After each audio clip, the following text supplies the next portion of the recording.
مطابق کی ہے. آئیے وہ وصیت ذرا دیکھتے ہیں کہ اس پہ اگر عمل کر رہے ہیں تو اللہ جزائے خیر عطا فرمائے، اور اگر اس پہ عمل نہیں کر رہے تو ارادہ کریں گے کہ اس پہ عمل کریں گے انشاءاللہ. ذرا جا کر کہیں سبحان اللہ. اللہ کے قرآن نے کہا کتب علیکم اذا حضر احدکم الموت. فوجداری کا مسئلہ بیان ہونے کے بعد دیوانی یعنی مال کا مسئلہ، ترکے اور ورثے کا مسئلہ قرآن نے یہ بتا دیا. سب سے پہلی چیز اے انسان تیری کمائی حلال کی ہو، تیرا کھانے بھی حلال ہو، تب اللہ تیری عبادت قبول کرے گا. ہم غور کریں اس پہ، کیا ہماری کمائی حلال کی ہے؟ کیا ہمارا کھانا آج حلال کا ہے؟ اگر حلال کا ہے تو الحمدللہ، اگر حلال کا نہیں تو پھر ہمیں اس پہ غور کرنا چاہیے. ہم مسلمان ہیں، ہم نے کلمہ پڑھا ہے، ہم نے قرآن پہ ایمان رکھا ہے، لہذا قرآن پہ ایمان یہ ہے کہ جب اس کو سنو، اس کو پڑھو، اس پہ عمل ضروری. قرآن نے کہا سب سے پہلے تمہیں چاہیے کہ مال کی کمائی تمہاری اچھی ہو، یعنی ناجائز طریقے سے کماؤ بھی نہ کھاؤ بھی نہ. ناجائز طریقے سے کماؤ بھی نہ، ناجائز طریقے سے کھاؤ بھی نہ. اس پہ قرآن کی آیت موجود ہے وَلَا تَأْكُلُوا أَمْوَالَكُمْ بَيْنَكُمْ بِالْبَاطِلِ.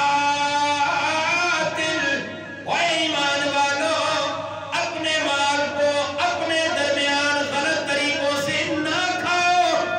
سبحان اللہ. اپنے مال کو، یعنی یہ بھائی کا مال ہے، اپنا مال ہے، یہ چاچے کا مال ہے، یہ فلاں کا ہے، یہ فلاں کا ہے، یہ سارے میرے اپنے ہیں، لیکن بالباطل، نہ حق اور غلط طریقے سے نہ کھاؤ. بغیر طیب نفس کے کھاؤ گے حرام کے زمرے میں آئے گا. طیب نفس سمجھتے ہیں کوئی دل کی خوشی بغیر اس کی اجازت کے کھانا، یہ حرام کے اندر آتا ہے. ناجائز طریقے سے کھاؤ بھی نہ، ناجائز طریقے سے کماؤ بھی نہ.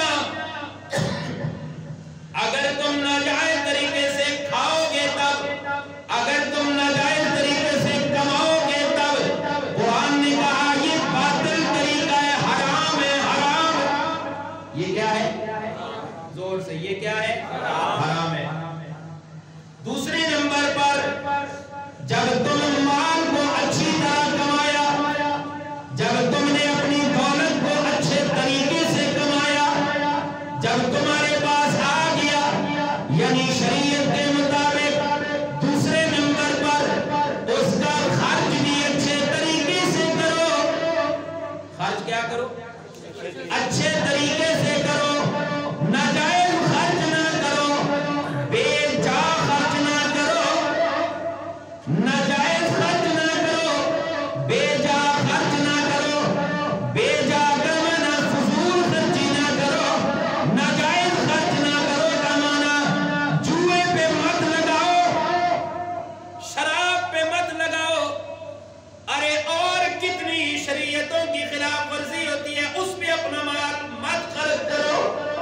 آج ہم دیکھیں نا، دین کی بات آئے، دین کے لیے اگر کوئی اعلان ہو جائے، اگر دین کی ضرورت کے لیے کوئی چیز سامنے آ جائے، وہاں پہ ہم گننا شروع کر دیتے ہیں، جیب سے نکالتے ہوئے کہتے ہیں کہ چھوٹا نوٹ. ایسے ہی ہوتا ہے. اور جب شریعت کی خلاف ورزی ہو رہی ہو، شیطان ہمیں اٹھاتا ہے، شیطان ہمیں برانگیختہ کرتا ہے. ہم بغیر سوچ کے، بغیر ہیل و حجت کے اپنے جیبوں کے جیب خالی کر جاتے ہیں. قرآن کی خلاف ورزی ہوتی ہے.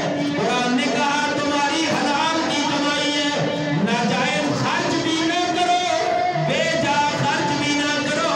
اگر ناجائز خرچ کرو گے، بے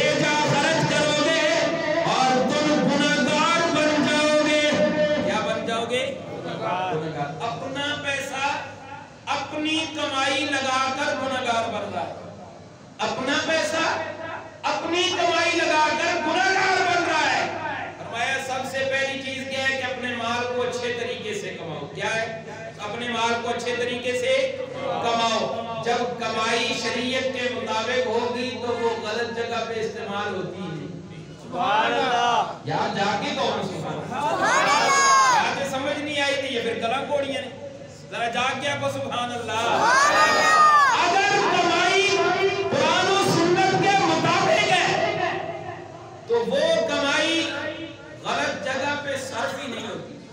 وہ غلط جگہ پہ صرف نہیں ہوتی. محققین لکھتے ہیں اللہ اپنے گھر پہ، اللہ اپنے دین پہ، اللہ اپنے رستے میں اس کی کمائی قبول کرتا ہے جس کی کمائی کو پسند کرتا ہے، اور اس کی کمائی اللہ کو پسند ہوتی ہے جو اپنی کمائی قرآن و سنت کے مطابق کماتا ہے.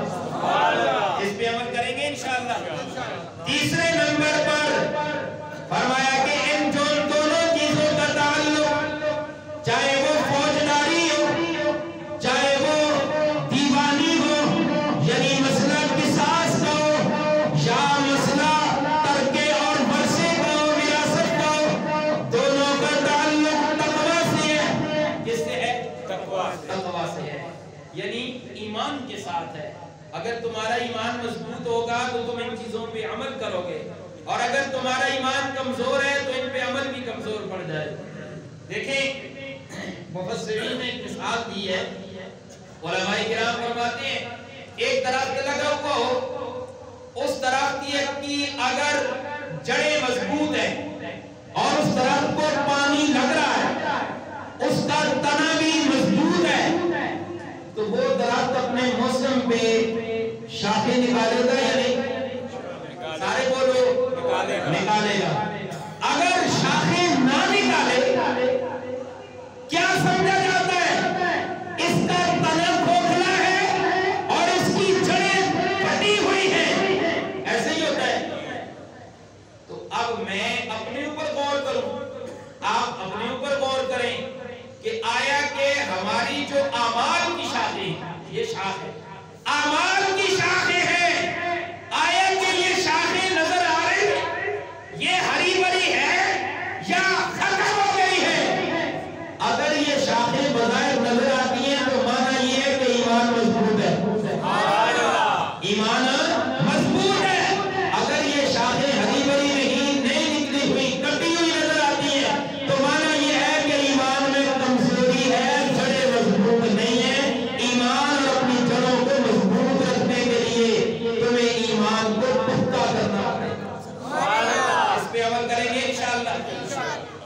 قرآن کریم نے کہا کتب علیکم اذا حضر احدکم الموت. وہ بات آ گئی جس کی طرف میں نے اشارہ کیا تھا کہ جب موت کا وقت آئے تمہیں ایک وصیت کرنی ہے. وصیت وہی کر سکتا ہے جس کی کمائی حلال کی ہو، جس کی کمائی حلال کی ہو، اور جس نے حلال طریقے